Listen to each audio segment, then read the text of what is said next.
Hey guys, hope you're doing well today. I need to find my water. Let me put this left it over here. Why do you have to make such a mess when you eat? Why? You have a whole thing for eating.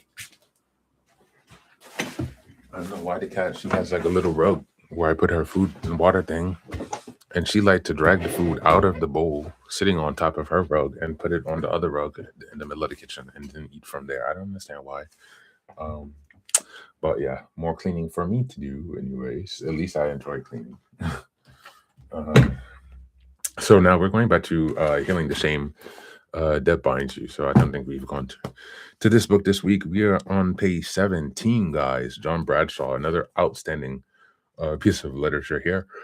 For those, excuse me, going through the reparenting process, or anyone who is just dealing with trauma, shame, I think most people have it. Many people are repressing it, denying it, and externalizing it. And so here we want to start to look at it so we can like deconstruct it and really liberate ourselves so that we're not so held back, and so limited. And so, without further ado, here's the reading. Creativity and generativity. It has been said that creative people see more in any given reality than others see. The more they have healthy shame as the core humility and modesty, the more they know that what they know is a tiny fraction of what there is to know. A person with humility shame is open to new discovery and learning. When a person with curiosity and interest has discipline available to him, he has the right formula for creativity. Philosopher Nietzsche spoke of the creative act uh, as involving both Dionysian and Apollon elements. Dionysian represents the passionate interest and desire to learn. The Apollyon represents the form and structure that must guide any truly creative act. Music is limited by the diatonic scale, and poetry is limited by words and the forms of poetic cadence. The world is the world is full of people with good ideas and fantasies that never come to fruition because they don't have the disciplined limits. Disciplined limits. Generativity. A person need not write music or poetry in order to be generative. Caring patients, caring parents are generative. Planting flowers and trees and caring for all life forms are generative behaviors. Being in business that makes useful products that enhance the quality of life is generative work. Toxically shamed people tend to become more and more stagnant as life goes on. They live in a guarded, secretive, defensive way. They try to be more than human, perfect and controlling, or less than human, losing interest in life or stagnated by some addictive behavior. Shame is awe and reverence. Healthy shame is a source of awe and reverence when experiencing the immensity and mystery of life. Life is a mystery to be lived, whether it be looking out at the the immensity of the space on a starry night, or experiencing the phallic and vaginal mysteries. Wow, okay, that went a left field. Or experiencing um, your own experiencing your own offspring being conceived, born and growing in their own unique way, or marveling at the mysteries of scientific discoveries, or the unexplained miracles that occur throughout our lives, all give us pause and move us to experience our own littleness in the face of the enormity of reality. Shame as numinous. Shame as awe in reference leads directly to what the theologian Rudolf Otto called in his holy book. Otto studied the theophanies, the appearance of God, in all the sacred books of the world's religions. Fascinating. I didn't even know that that had like a name. It's called theophanies. Theophanies. It sounds like it's called the appearance of God. Anyway, going on with the reading. He defined the experience of holy God as uncanny, and he called the uncanny a numinous experience, which he described as mysterium tremendum effaciens. It's in Latin, not Italian. The mystery that attracts us with passion, fascinates, but which is fearful at the same time. Anyone who has nurtured healthy shame and experienced awe and reverence for the immensity of life must acknowledge the numinous. I think this is like a feeling of awe, of amazement, like he said, the feeling that you are um, at a loss of words, maybe for the beauty or magnitude or power of something. This can be a way to see that. Woe to them, continuing with the reading. Woe to them who speak of God, said St. Augustine. Yet mute is even elegant. We cannot experience our own finite limitations without questioning the meaning and purpose of life. We cannot escape the common sense conclusion there are many higher powers that shape our life. Many people call their power higher power God.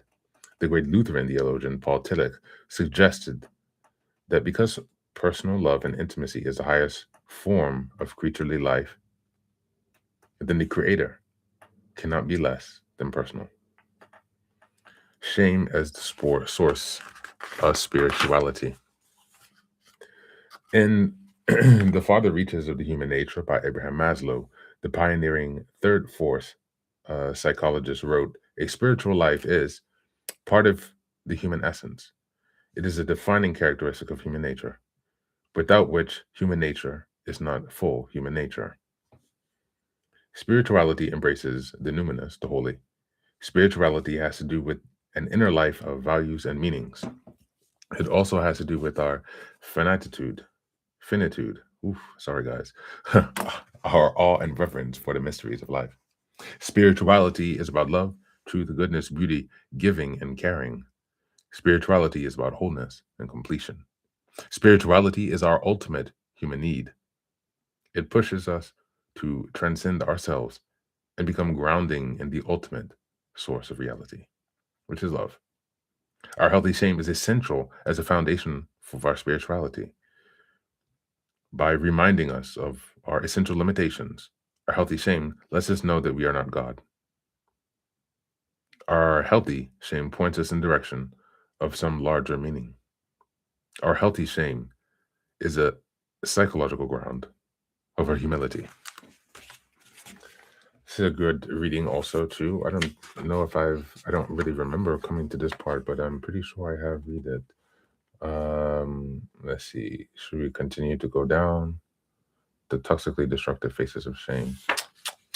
So I think we'll come back to that. So coming back to how shame shuts us down and prevents us from accessing our creativity and generativity. Again, creativity and generativity is not just in the form of art, physical things. They're also in the forms of your own. If you listen to the YouTube short today from Brian Withers, like this is also creative. That's what he's talking about, the creative power, the creative process. Your thoughts are also creations, right? You understand? Like the way that you talk to yourself, the way that you reparent yourself essentially is art. This is a creation. The reparenting, the remothering that you're doing, the refathering, the restructuring of those beliefs, this is all creation because you're creating something new. So it doesn't have to, you don't have to do a painting or take pictures or, write or play music. You just have to bring something new into existence. And the bar is much lower than you might expect. So with that in mind, it's good to remember not to put so much pressure on yourself, especially if you're coming from a toxically shamed place or just with dealing with a lot of shame, and just allow yourself to move into that more fully. Because once you do, you'll access so much energy, power, wisdom, so many ideas that will really help your life change so much faster. The moment that you're able to relax, it's like the Chinese finger trap. Remember, I'm always coming back to this Chinese finger trap example. You're like fighting a situation in life as opposed to relaxing and going in with the flow. Even just as we read the same thing in hexagram 3 from the I Ching today. Don't fight and struggle against it. Just kind of relax into that. And for example, if your situation is, I don't know, socializing or connecting with people, for example, you might think, oh, I need to pull because I'm very afraid of what other people will do to me, what other people will say to me, how they will treat me, and what that will mean against or about me, right? So you're fighting, but actually you just need to relax into it. And it sounds so counterintuitive because it's like you're going to relax into what you perceive now as danger, but it's not really danger because other people, first of all, for this specific example, other people cannot do anything to you. you know, the only thing that they can do is influence your psychology, your perceptive of something. In terms of like normal social interaction, of course, yeah, in a war, somebody can do something to you. But in terms of like normal social anxiety type of situation, people cannot really do anything to you. And so there's not really a need to be so overly consumed about your safety with other people, because most of what other people do is really just psychological games. Of course, they can do physical things to you too and harm your health. I'm not saying that, but most of the people who are having this social anxiety, it's just a purely psychological game. And so once you can release that, you realize you don't have to carry this heavy weight around with you. And that makes it much easier to live. That makes you more open. Literally, you have more energy, you have more creativity, you're more in flow and abundance. And so this is how we're able to get back in a creative space, which then takes us out of survival mode, which then allows us to reparent more effectively. So it's all going together, guys. And I hope you enjoyed this reading. I'll see you guys again for the next one. I think we're going to go to The Fear of Life, or maybe I'll do another reading from this one yet. I haven't decided. But I'll see you guys soon. Take care.